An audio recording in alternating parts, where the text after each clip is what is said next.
Okay, really. So I'll start telling you a little bit about Geoscience Australia's programs of acquisition. It's been a sort of an active activity that we've been doing for a long time. Over the past 50 to 60 years, GA has acquired in partnership with our territory partners and state partners. In this image, you can see continental scale magnetics, gravity, and radiometrics. These images are sort of widely shown in several presentations or images around the country. I've seen them, but not everyone sort of really appreciates the level of work and complexity that's gone into the generation of these images. Okay. On the magnetic side, we've flown over several thousands of Ks to generate that image, and for the gravity, over 1,000 surveys before GPS, which accounts to over 2 million, nearly 3 million points, where someone has gone and physically taken a measurement on the ground over some parts of Australia. Those have all been tied into our total gravity stations, which we also take care of. But with that diligent time and sort of standards we set, what we would have is something like the patchwork you can see there in the radiometrics on your map on the right. That's we're showing you over 900 individual surveys. So just again, so you remember those images to get those pretty pictures, there's a lot of work involved in leveling and tying these surveys together. So we've moved to what we call the second generation geophysics, and that's a series of data sets.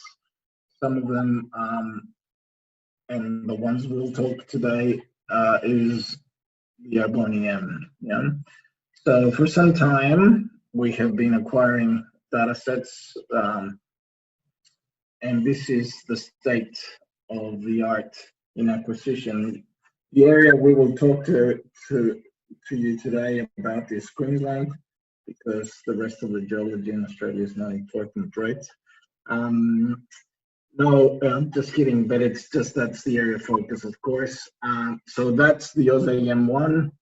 Then we've flown the AEM2, and Seb on his last slide will show you what the AEM20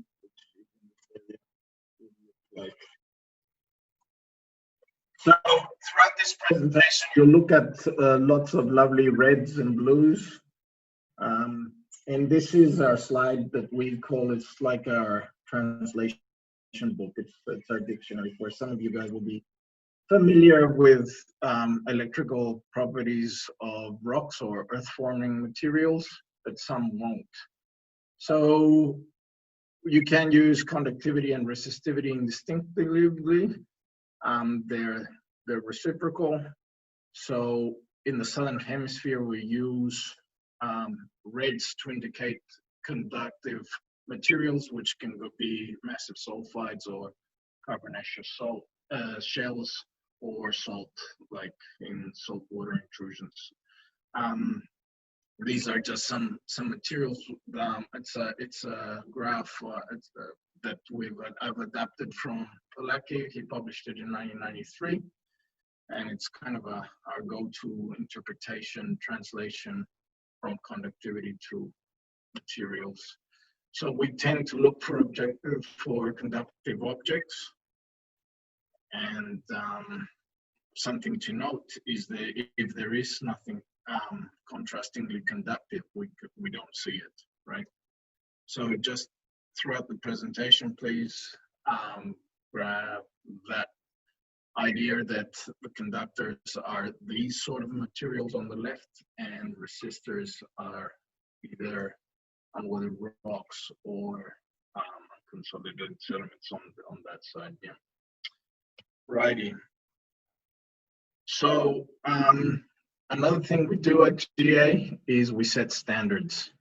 And why we do that is, I think it was shown in slide 1. We try to merge surveys that we acquire through time. And what we've recently done is we've set a calibration range in New South Wales, close to the Menindee Lakes. And what we do is we get any new airborne EM system that is going to fly for government to fly over this calibration range. It consists about roughly of 100 Ks of data where we have some sort of geological control, quite a bit. That means we have boreholes and conductivity logs. We also have passive seismic. But the most important part of this is that we get coincident flight paths. So we can do comparisons and then do a real assessment on which we determine the real capacities of the system. We also get the opportunity to analyze their filtering and their other processing techniques they do on the data, which is crucial when you're trying to invert the data. Remember, in airborne EM, you just measure voltage, really. So, and how this decays with time. So the next stage is how we model that and produce the physical property that we're after, which is conductivity. So this is just a very graphical representation. In the middle, we have a 3-layered surface with different conductivities and the representation of different systems used for acquisition. The response you would get from this same piece of ground, you can see, is reflected very different numerically and plotted up as such. So in order to model this quantitatively, we need to have the parameters, the acquisition parameters that are used during acquisition. Also, the geometry is quite important. So it's very different to model a fixed coincident loop helicopter-borne system to a fixed wing system which has a bird behind. So this is just a quick comparison from our Menindee calibration range, and I will just say the reason I have only 3 systems here is because the Excite, which is the latest system we've used and flew in New South Wales recently, I haven't got a cartoon for it. But the most important part is, of course, there's differences when you see those 4 sections. There are different flavors of the system. The technology, the web technology is driven in the electronics and other things. Is the Met sector, the airborne EM contractors are quickly evolving and adapting their systems to try and make them respond either shallower or deeper, different filtering, stacking, etc. Right? So I think, but to convince yourselves, we have independent data sets. So those are color-coded borehole conductivities that we have independently logged and superimposed. You can see here in this case, the tempest seems to be a little bit displaced. That's because we have lighter data and they're not leveled in this location for right now altitude. So this should be a little bit shallower. But overall, the reality is airborne EM is mapping extremely well the conductors and the resistors. So we're getting a very reasonable picture of what lays below, and it'd be a hell of a task trying to drill all of this section to try and get the information of what lays beneath. In a nutshell, I know there's people with different levels of expertise on lots of things in the audience, so I won't get into the nuts and cracks of what inversion is, but I think in a nutshell, it is important to understand what we're doing because we are producing a model. As I said, we do a measurement or a series of measurements, and that's what we model to get a response. So here, I'm just going to run you through a little animation so you understand how we go from volts to conductivity. So in the red is our observed data. And in this case, we've got the model, right? So we start with a homogeneous half space, and then you will see on the right how we start producing layers that come and conductivity vary with depth. Our objective function is to drive this misfit to 1. So let me take you through that.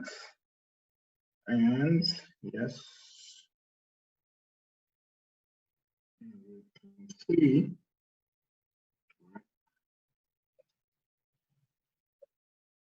how this starts.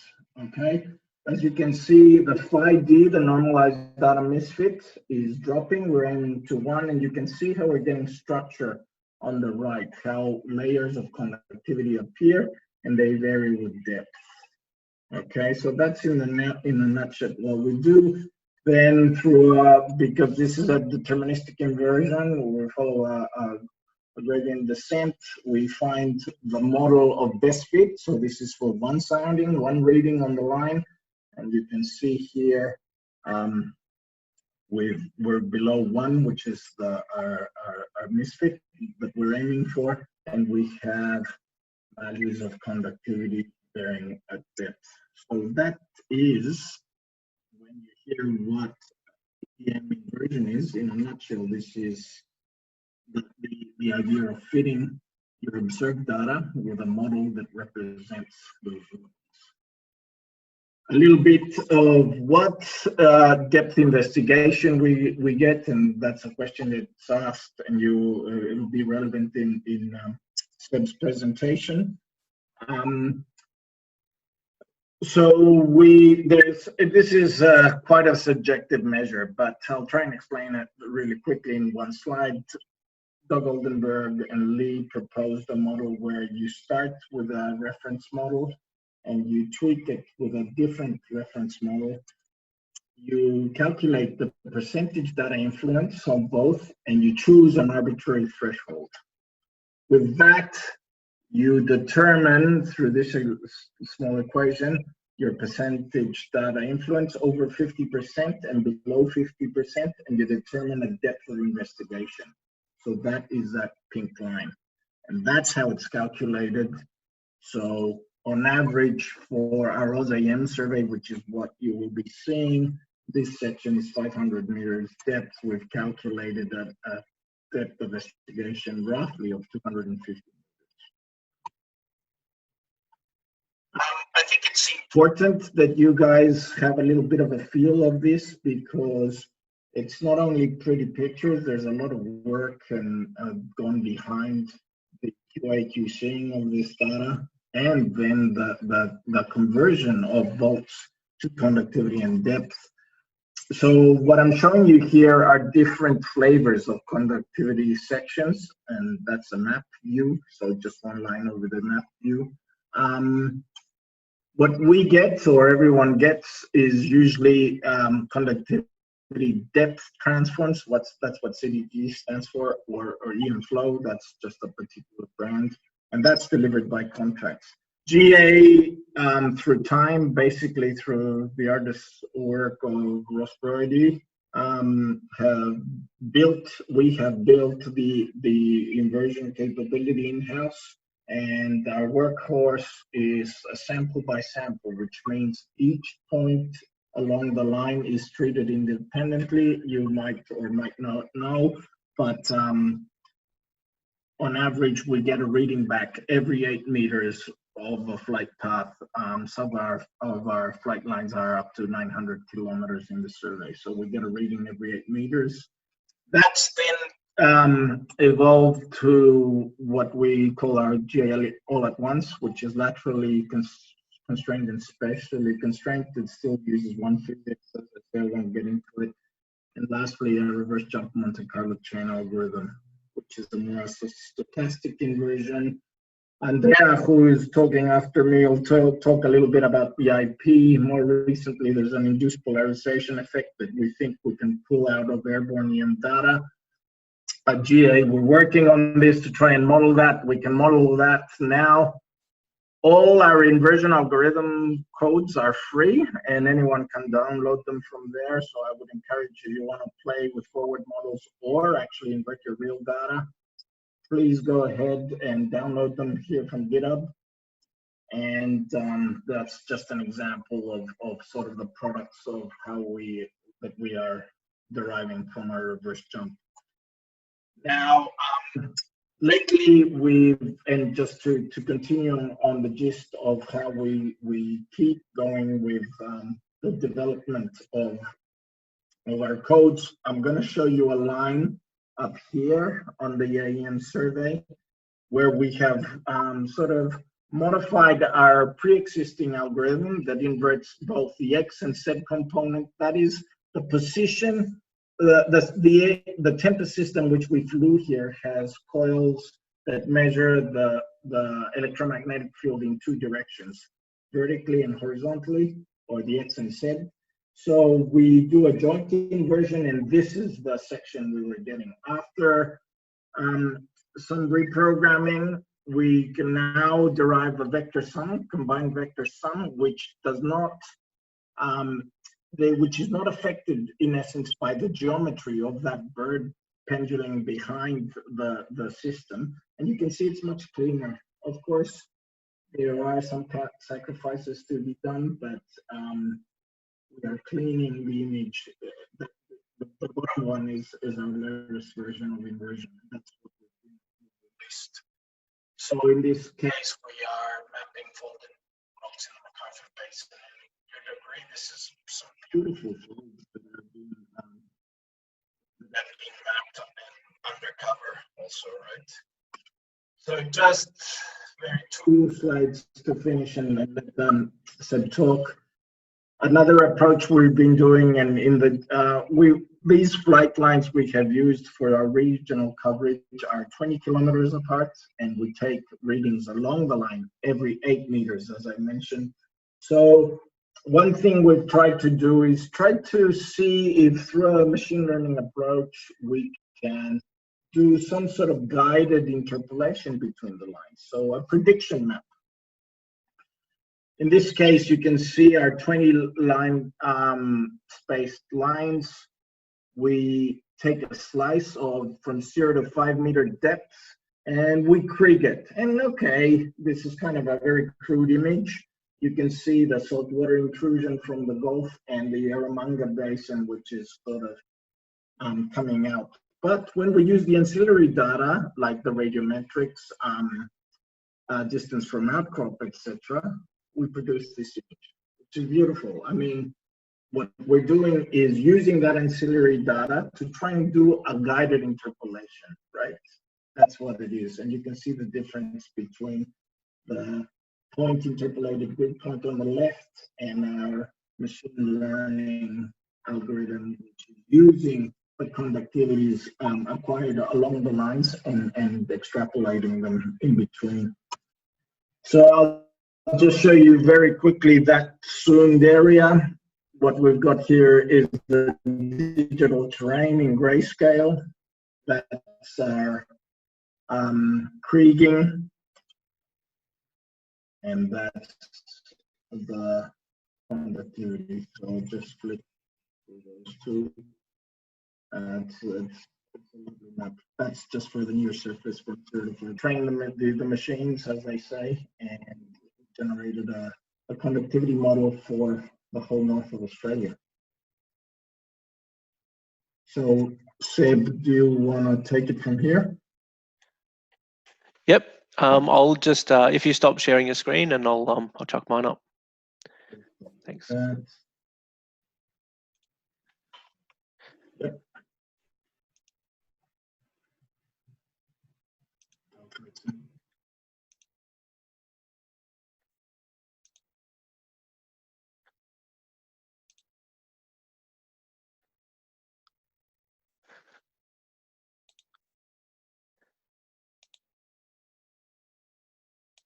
Can everyone see that? Yep. Yep. Cool. Yes. Thanks. Thanks, Yuseyn. So Yuseyn's given us an excellent introduction to the AEM survey. What I want to talk about is our interpretation of it. So I just want to quickly acknowledge everyone that's been part of this survey. A lot of work has gone into it, and the people that have helped interpret are listed here. So what we do in our activity of national geological mapping is mapping the undercover geology of Northern Australia. When mapping at such a large scale, we've found that the best resolution to work at is the geological error scale. So with that in mind, taking into context the survey area, that's the Proterozoic North Australia craton overlain by Paleozoic sedimentary basins, Mesozoic sedimentary basins, Cenozoic sedimentary basins, and unconsolidated cover. And it's these major chronostratigraphic boundaries are what we want to delineate in the AEM interpretation. And so why is this important? Well, the overlying Cenozoic and Mesozoic cover sequences are prospective for groundwater and some minerals and energy. However, they obscure our access to the underlying Paleozoic and Proterozoic units, which are prospective for groundwater, minerals, and energy. So the AEM offers us a non-invasive, cost-effective geophysical technique to investigate the subsurface in this broad resource-endowed region. And it also supports the exploration for minerals, energy, and groundwater. So when we look at the whole survey in all its glory, what type of things can we see at this large regional scale? So we can start to see some Proterozoic basins, such as the MacArthur Basin and the South Nicholson Basin. We can see the Neo-Proterozoic to Paleozoic basins, such as the Georgina, Waizo, and Amadeus basins, and Mesozoic basins, such as the Carpentaria and Eromanga, and some of that potential seawater intrusion that Yuseyn showed as well. We can see potentially economic black shales, discrete electrical conductors that could be related to mineralization. We can see Cenozoic paleovalleys and basins, and also major structural features such as faults and folds. So how do we interpret the world's largest airborne electromagnetic survey? So a new workflow was developed, and this utilizes two-dimensional and three-dimensional software. And we've developed this because of our requirements to collect and attribute each interpretation line with a large amount of interpretation-specific metadata. Some examples are stratigraphic units above and below the lines we're interpreting, the confidences of these, the confidences of the line placement, supporting information, etc. The stratigraphic unit information that we're collecting is consistent with the Australian Stratigraphics Unit database. And we're also taking into account the information that's in the multi-plots as well, because this information is very important when interpreting AEM data. And in our three-dimensional software, we don't have the AEM sections in isolation. We actually integrate these with a range of different data sets, such as gravity and magnetics, digital elevation models, surface geology, stratigraphic boreholes and petroleum wells, water bores, mineral occurrences and mines, infrastructure, and seismic data. And a lot of these data sets that I'm showing today will be available on the EFTF portal as well. So this integration of data has allowed us to construct well-constrained geological cross-sections and interpretations where there's a good correlation between the AEM data and geology, or the conductivity of the rocks and geology. And that's allowed us to extrapolate surface geology to depth, away from the surface into the AEM section, and also be able to correlate that well with drill hole intersections. And this has allowed us to create detailed geological cross-sections or interpretations of the AEM data that would not be possible with the AEM data alone or without all the supporting information. So if we think about some of our aims that we set out to do and how we've satisfied them, so the mapping of the major chronostratigraphic boundaries has allowed us to estimate cover thicknesses and measure depth to basement and cover thicknesses. Sorry, and it's also allowed us to reevaluate basin boundaries and depths by extrapolating between the AEM sections. We've also been able to investigate paleo valleys, as these are important because they have potential for groundwater resources and some minerals, and also importantly, their three-dimensional structures were poorly constrained to date, but the AEM offers us an excellent tool to get a better understanding about three-dimensional paleo valley structures. And we've also been able to investigate discrete electrical conductors, specifically their relationship to structural features such as faults and folds, and proximity to near known mineral resources and mines. Just going to quickly run through a case study. So this it's a large area here on the right. It's over 300 kilometers by 150 kilometers. And if we look in a bit more detail, we see in the AEM section, there's a conductive horizon that runs through there. There's some folding in it, and it's been intersected by a borehole as well. So if we integrate that with the magnetics data through there, we can see that both the AEM and the borehole intersect a fold structure with that's highly magnetic. And if we bring in the surface geology, we find that feature that's outcropping there is, or that rock type is a pyritic black carbonaceous shale. So it makes sense that we're getting a conductive horizon, and also if there's pyrrhotite or magnetite in that shale floating around, we also get that magnetic structure feature. So if we come back to the large image here, we can now extrapolate this unit or related units undercover to great distances away from where it outcrops, which is only in this area here. So we've been able to extrapolate this unit over 50 kilometers to the north and over 100 kilometers to the south-southeast. And importantly, there's an outcrop down to the south-southeast of the same group this unit belongs to. And between these outcrops, there's over 200 meters of Mesozoic cover. So this is really important because if units such as this are found to have economic significance, we're able to broaden our search areas, constrain the targets, and reduce exploration risk.